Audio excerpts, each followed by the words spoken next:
तो भाई मैंने पुणी आउ थे बाबूशान फेरबे गोटे दमदार हाई बजेट फिल्म को लेकिन जोटा कि दमन रेकर्ड को भांगीदेव आज पर्यटन जिते फिल्म आसला 23-24 तो दमन को भांगला भाया कौन से फिल्म आसेनी किंतु या पर जो फिल्म आसो बाबूशान केवल रेकर्ड केवल बाबूशान ही भांगी पारे।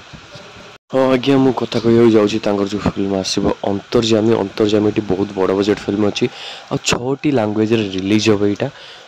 6टी लैंग्वेज हूँ हिंदी अच्छी ओडिया अच्छी बंगाली तेलुगु तमिल अच्छी एमती आउरी एमती गोटे कौन कन्नाडा एमती कर अच्छी 6टा 4टा कि 6टा भाषा रिलीज कर जो बहुत बड़ धरण रिलीज हम अब आपण मैंने जानते बड़ धरण रिलीज है माने कम से कम 10-15 कोटी भाया इनकम करे मत लगुच फिल्म बजेट टी अधिक अच्छी 4-5 कोटी भितर जोटा कि फिल्म बजेट अच्छी आदि 15 कोटी कमेदेला ताहले जोटा कि कहबाक गले यहाँ गोटे भल रिकवरी गोटे भल कमई कर कि फिल्म टी मेकर्स मैंने बहुत टाइम देदेले मु शुणी आसूँ 2023 पाखु शुणी आस फिल्म टी आसो आशा करुँ कि हाँ फिल्म टी आसू भल धरण रो टाइम नियंतु किंतु फिल्म टी को भल भाव बनातु जोटा कि